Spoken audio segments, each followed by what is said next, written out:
Claudia, puse como siempre con mis invitados o invitadas que venías al programa en mi página de Facebook, en la de Katia 360 y también en el Twitter. Llegaron muchísimas preguntas. Voy a hacer como una selección de algunas de ellas para que lo respondas. Por ejemplo, Agustín Marte, que es un activista muy destacado de Oaxaca, que también tiene una discapacidad, te pregunta: ¿su agenda se basará en acciones a favor de la inclusión de personas con discapacidad o qué tema en particular? Y fíjate, él solito dice: movilidad, accesibilidad, educación, salud, derechos, transporte, ¿no? ¿Cómo pretende atender una vez que empieza a legislar y que si en tu equipo tienes o vas a tener más personas con discapacidad?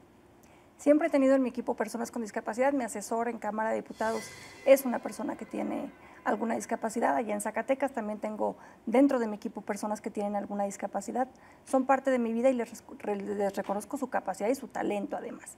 No están ahí porque tengan una discapacidad, están ahí por cuota. No. Es porque de verdad les valoro su inteligencia y su habilidad. Y sí, en la agenda siempre hay temas que tienen que ver con discapacidad, no propiamente como una iniciativa que comienza, sino que todas las iniciativas que a mí me llegan y donde tengo la posibilidad de dictaminar, veo que vaya la perspectiva de inclusión de personas con discapacidad.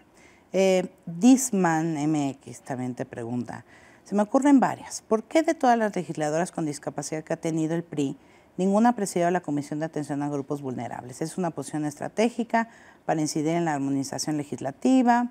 También te pregunta: ¿por qué en el sexenio de Peña Nieto nunca hubo vigilancia parlamentaria de parte de los legisladores del PRI para corregir el mal desempeño de CONADIS? Sí tuvo Yolanda de la Torre alguna vez la presidencia de la Comisión de Grupos Vulnerables en 2009-2012. Y en este periodo 2015-2018 logramos meter dos artículos importantes en el presupuesto de egresos de la Federación.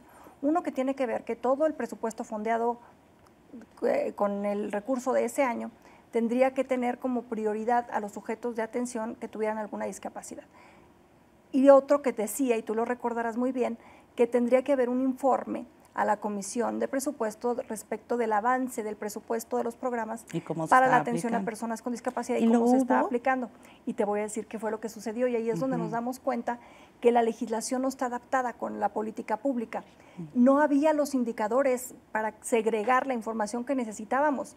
Gobierno tiene segregación de información por edad, por género, por estado, por municipio, hasta por comunidad si quieres, pero no tiene el indicador registrado de si tienes o no alguna discapacidad.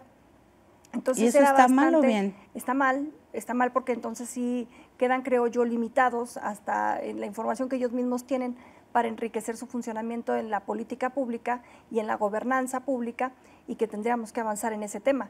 Pero esa fue la dificultad con la que se encontraron, y bueno, nos pasaban el presupuesto hasta donde lo tenían considerado, es decir, todo lo que va para rehabilitación pues es para discapacidad, todo lo que va para CONADIS es para discapacidad, pero no detectábamos, por ejemplo, si en Zagarpa, ¿cuántos créditos de la Zagarpa se fueron para personas con discapacidad? Nunca tuvieron ese indicador. O en educación también nos hacen falta cualquiera de ellos, muchísimos. ¿cuántas becas educativas fueron para personas con discapacidad? ¿Cuánto del programa Prospera se fue a familias que tenían un integrante con discapacidad? Toda esa información desagregada por ese indicador no se tiene. Habrá que construirla. ¿Y CONADIS? Pues CONADIS ahora está la propuesta de hacerla instituto.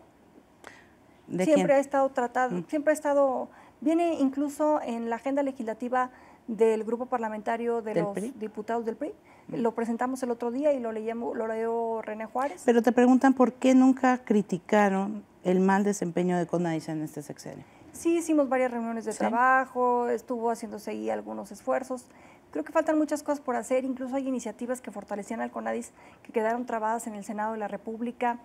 La verdad, y es lo que yo te decía, el tratar el tema por aparte siempre lo va a dejar como un tema no de prioridad nacional, no de relevancia, y lo va a dejar a un lado. Por eso mejor la transversalidad, desde mi punto de vista. Sí, es esencial. Y bueno, Félix Frías, por ejemplo, que bueno, es un activista destacado, también dice: ¿por qué si su partido tiene una secretaria especializada en discapacidad, como tú, propusieron a la doctora Mercedes Juan como titular del CONADIS, reflejando con ello la visión médico-asistencial de la discapacidad? Aquí hay que decir que hay como dos formas de ver la discapacidad, ¿no? Como esta, que es una cuestión médica, que es una cosa individual, y la social, que dice, bueno, es responsabilidad de todos incluir a las personas con discapacidad, hay que tirar barreras, etcétera. Que Mercedes Juan sea doctora, sí, permeó de una manera u otra su trabajo en el CONADIS? Hizo un gran esfuerzo, logró, si no estoy mal, llegar a 16 institutos en los estados, institutos de inclusión para personas con discapacidad. Yo creo que hizo un gran esfuerzo en ese sentido, pero además ahí me gustaría separar la pregunta. El hecho de que tengamos una Secretaría de Atención de Personas con Discapacidad o de Asuntos de Personas con Discapacidad en el PRI es para la parte político-electoral. Mi trabajo, cuando lo fui, estoy por entregar la Secretaría, era posicionar cuadros para que fueran a competir a las elecciones. Nosotros necesitamos estar presentes para que desde los cargos de toma de decisiones podamos incidir en la agenda de las personas con discapacidad. Entonces, en ese sentido, lograr, o en otras agendas, ¿no? O en otras agendas, en todas las agendas, pero que seamos parte de la gobernanza de este país. Entonces, en ese sentido, pues creo que no nos fue en cuanto a participación nada mal. Tuvimos más de 11 candidatos y candidatas con algún tipo y grado de discapacidad. En Zacatecas, te puedo decir, tengo síndicos y regidores con discapacidad. Tenemos un diputado local en Chihuahua, tenemos a tu servidora en el Senado, tenemos a un suplente de diputado federal. Entonces, en ese sentido... Una persona de talla baja también, ¿no? Tenemos a una persona de talla baja en Coahuila. Entonces, en ese sentido, creo que avanzamos en la agenda de posicionamiento de los espacios, que es lo que le tocaba hacer a la Secretaría. Y bueno, lo que se tiene que seguir haciendo es lo mismo, empoderando a las personas con discapacidad en su participación política. Muchas personas como Lili Medín y otros te preguntan ¿cómo has logrado vencer prejuicios por tu condición de discapacidad? Si te han discriminado, ¿cómo has salido adelante? ¿Qué les dices? En pocas palabras, porque es como para hacer toda una entrevista sobre el tema, ¿no? No, sí, claro que siempre se discrimina, y te lo voy a decir porque yo las 4 veces que he sido legisladora, 3 veces y esta cuarta, siempre te preguntan, llegando, ¿quieres la comisión de grupos vulnerables? No te pueden preguntar otra cosa. O sea, es importante que conozcan cuál es tu trayectoria profesional, en dónde te has desempeñado. Y no, ellos no se dedican a eso. Ellos ven una mujer y piensan que quiere ir a la Comisión de Equidad entre los Géneros. Ven una persona en silla de ruedas y la quieren mandar a grupos vulnerables. Entonces, creo que sí hay prejuicios en la sociedad, no solo para las personas con discapacidad, para todos. Según cómo te vean, te tratan de meter en ese cajón o encasillar en determinados temas. Entonces, hay que ir logrando superar esas barreras, primero no clavándote y no enganchándote en eso. Siempre va a haber comentarios desafortunados en programas de radio, de televisión, en la calle, en las redes sociales, en las campañas, pero no te debes de enganchar en eso. Tienes que tener muy claro cuál es tu meta, tu objetivo y seguir trabajando por él. Carlos Moreno te pregunta esto. ¿Por qué en el PRI sí parece buena persona? Soy buena persona y en el PRI hay extraordinarias personas. Ok. Tú antes no fuiste parte del PRD también, ¿no? Pero mi primera vez que fui diputada federal por el PRD. Pero desde 2013 ya eres militante del PRI. 2009-2012 fui diputada federal por el PRD y desde el 2013 soy militante del PRI y diputada del PRI. Ok. Y bueno, rapidísimo, porque te voy a dar las preguntas, a ver si tú les puedes responder.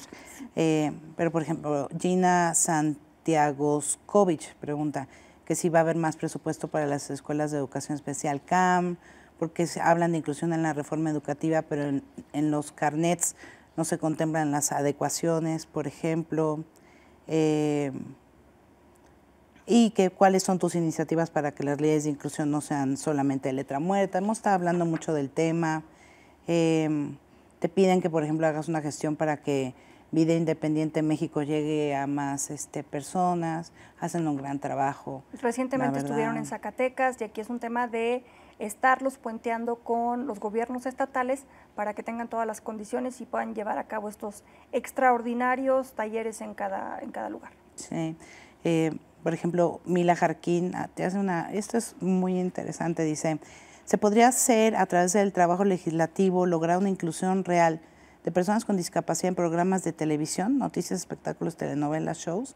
¿Podrías hacer algo al respecto como legisladora para abrir la televisión abierta a la comunidad con discapacidad? Habría que revisarlo, habría que revisar qué se puede hacer. Lo veo bastante complicado porque es un tema de libertades de expresión y es un tema ya muy de la pero iniciativa sí hay que trabajar privada, mucho pero con se los puede medios, trabajar. muchísimo. Claro, es un tema también de mucha voluntad.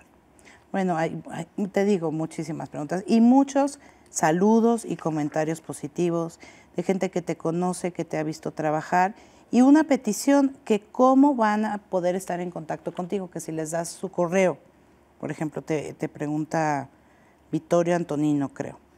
Dice, mira, fíjate, Porque sí llegan muchas preguntas con respecto a qué vas a hacer por las personas con discapacidad, pero Victoria Antonina dice, veo que la mayoría piensa que es senadora para que legisle exclusivamente para las personas con discapacidad y no es así. Un favor, Katia, aunado a tu entrevista, haznos llegar por correo, un correo donde podemos mandarle nuestras propuestas e iniciativas. Claro que sí, mira, te voy a dar primero mi página de Facebook, que es como el principal contacto que yo tengo con la gente, porque además leo todo, a veces hasta para desfortunio, porque estamos en el peor momento para vivir las redes sociales, demasiada agresión, pero contesto todo y leo todo. Entonces, mi página de Facebook es una página pública, es Claudia Anaya, página pública. Está certificada, tiene una palomita, Tiene una chequen palomita. que sea esa. Chequen efectivamente que sea esa. Por Twitter también es @Claudia Anaya. Mi correo electrónico es claudia.anayamota@gmail.com. Y para los que sean de Zacatecas, estén pendientes. La primer quincena de septiembre, más tardar la última quincena de septiembre, estaré aperturando mi oficina de atención ciudadana, en donde, ya lo sabe la gente de Zacatecas, tenemos cada 15 días audiencia pública ciudadana. Perfecto. Gracias, Claudia. Gracias. Muchas gracias.